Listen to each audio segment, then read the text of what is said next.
Namaste all. I am JVN Dr. S. Bundela.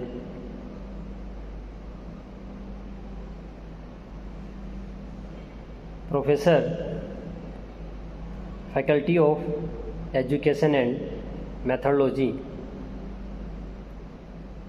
Jyoti Vidyapeeth, women's university, Jaipur, Rajasthan. Today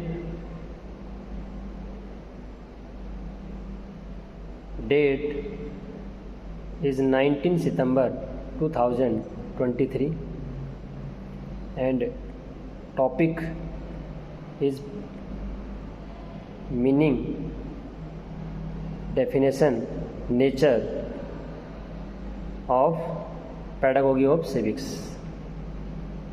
Yes, civics.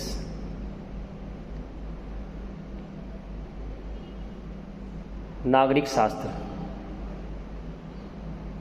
नागरिक शास्त्र का अर्थ क्या है, उसकी परिभाषा क्या है और उसकी प्रकृति क्या है, उस पर हम आज बात करें.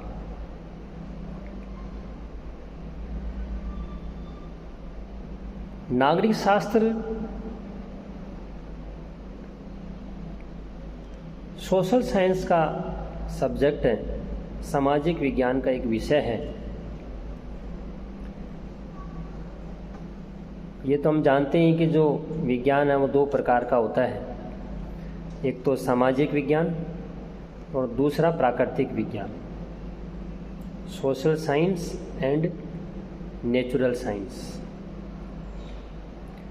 तो जो सामाजिक विज्ञान है उस सामाजिक विज्ञान में जितने भी विषय हैं, जैसे मान लीजिए लोक प्रशासन, राजनीति विज्ञान, अर्थशास्त्र, समाजशास्त्र, ठीक है, उन सब के साथ साथ जो नागरिक शास्त्र है वो भी सामाजिक विज्ञान का विषय है. तो नागरिक शास्त्र सीधे सीधे कहीं ना कहीं किससे जुड़ा हुआ है, समाज से, सोसाइटी से. ठीक है. तो नागरिक शास्त्र एक वो शास्त्र है जिसमें हम नागरिकों का अध्ययन करते हैं.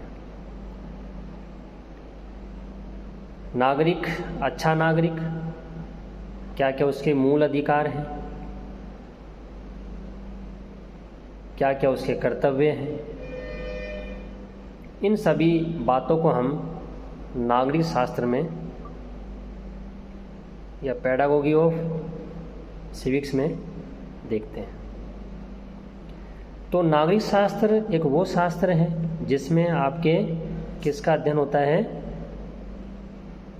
नागरिकों का. ठीक है.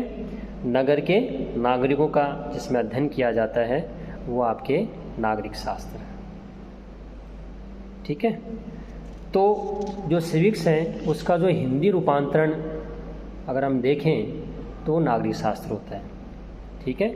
ऐसा शास्त्र जिसमें नागरिकों का हम अध्ययन करते हैं तो वो आपके नागरिक शास्त्र है.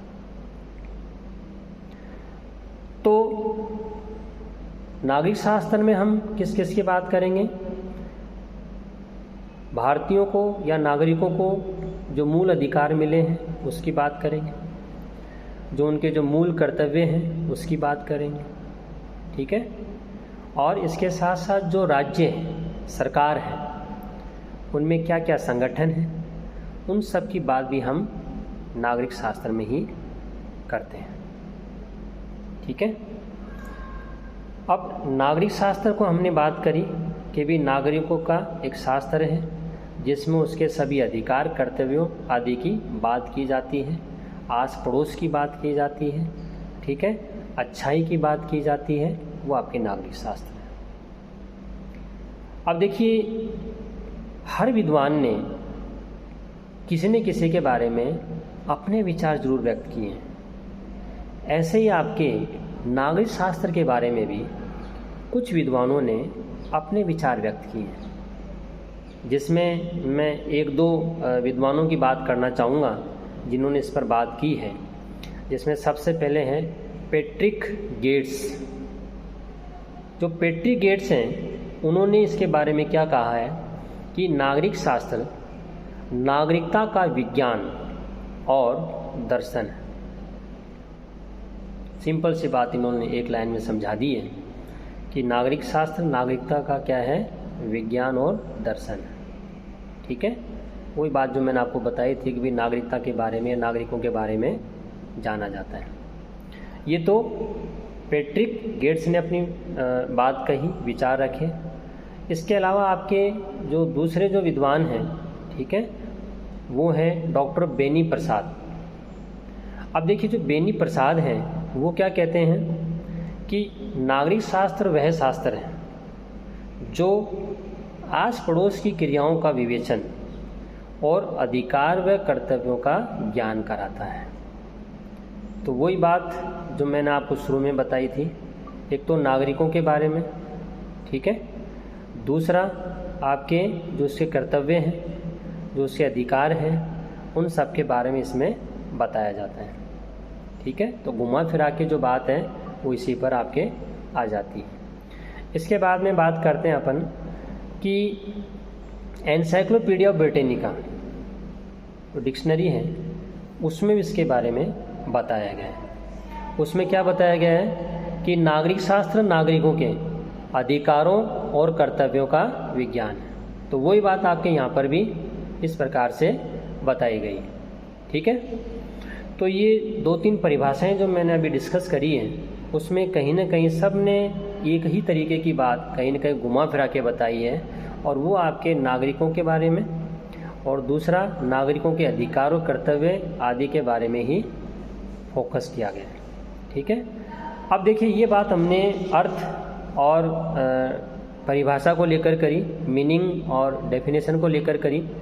ठीक है, अब जो आगे की जो बात करेंगे वो अपन करेंगे इसके नेचर को लेकर या इसकी प्रकृति या स्वरूप को लेकर। ठीक है, जो नागरिक शास्त्र है उसकी प्रकृति क्या है, उसका स्वरूप क्या है, इसको लेकर भी हम बात करेंगे। देखिए बहुत बार अलग अलग विषयों को लेकर अलग अलग विद्वानों ने अलग अलग राय दी। वही बात यहाँ भी लागू होती है। क्यों?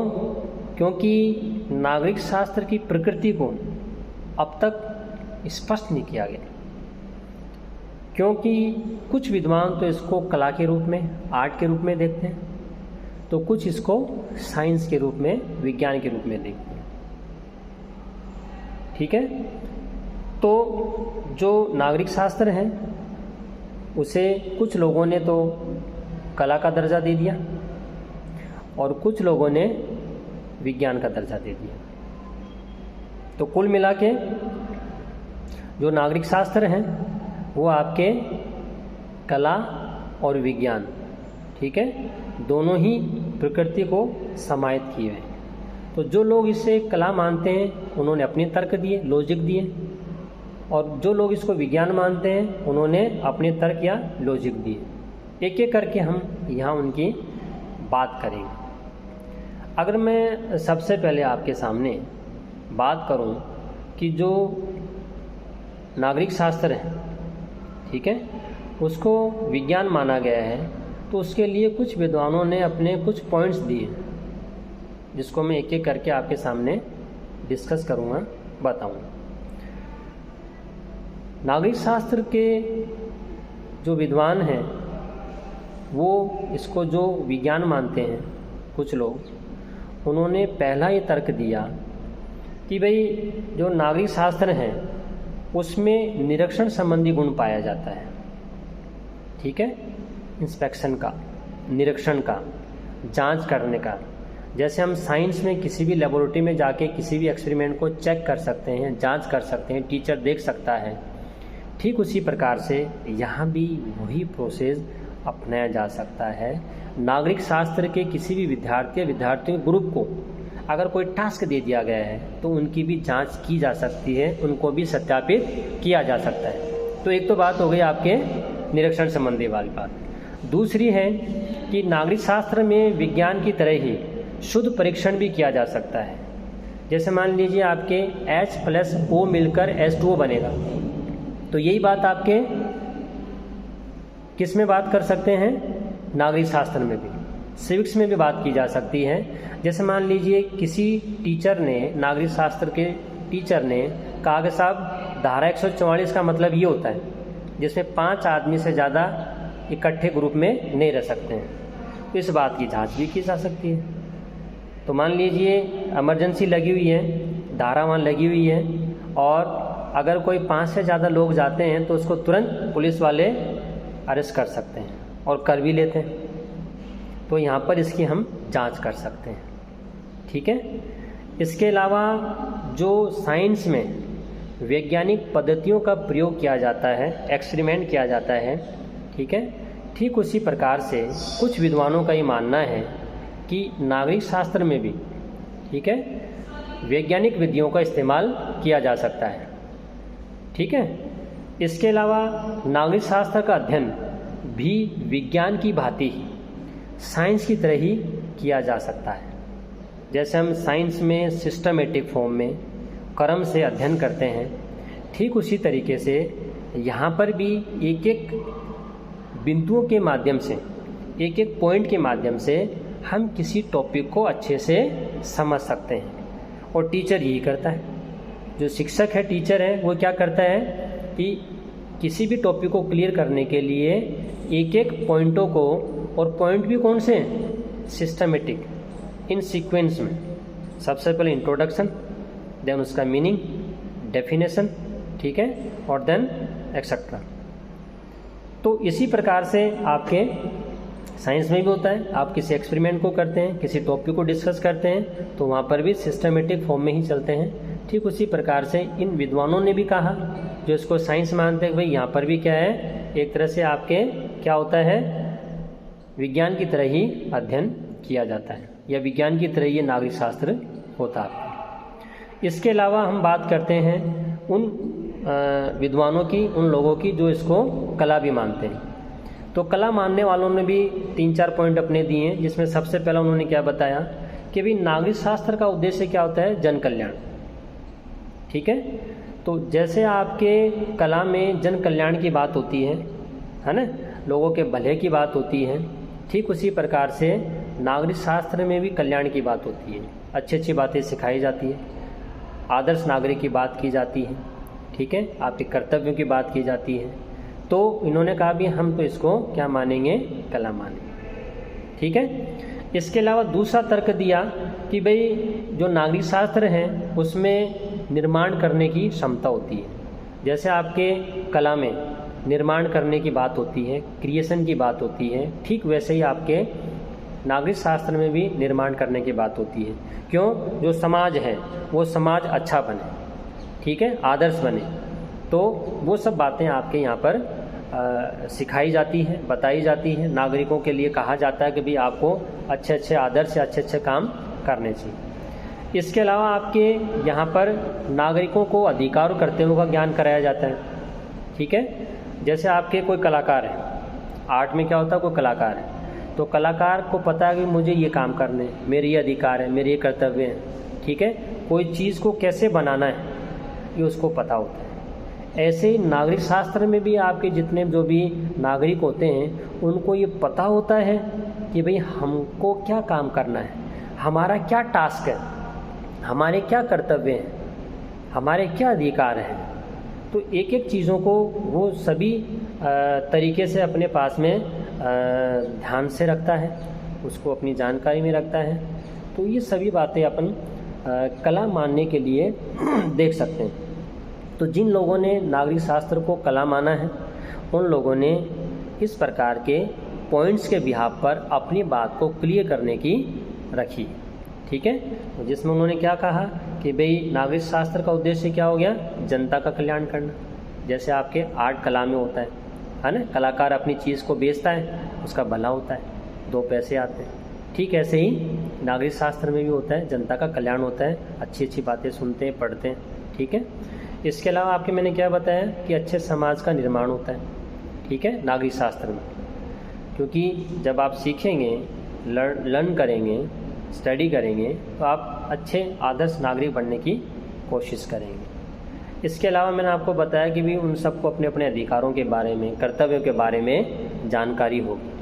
तो कहीं न कहीं आपके इन लोगों ने कहा कि भाई साहब इस कारण से हम इसको क्या मान रहे हैं, कला मान रहे हैं। तो आज हमने जो बात करी है वो नागरिक शास्त्र क्या होता है, क्या इसका अर्थ है, क्या इसकी परिभाषा है, ठीक है, और क्या इसकी प्रकृति है, इसकी हमने आज बात की, ठीक है। तो कुल मिला के अगर मैं आपको ये बताऊं कि भाई नागरिक शास्त्र जो है उसकी प्रकृति क्या है, उसका स्वरूप क्या है, तो आप यही कहेंगे कि नागरिक शास्त्र कला और विज्ञान दोनों का रूप अपने में समाहित किए हुए, ठीक है। दोनों ही इसमें रूप शामिल हैं। ये कला की तरह भी काम करता है और विज्ञान की तरह भी, ठीक है। तो अलग अलग विद्वानों ने इसके बारे में अपने अपने विचार रख दिए, ठीक है। तो आज के लिए इतना ही, बाकी बाद में करें। धन्यवाद।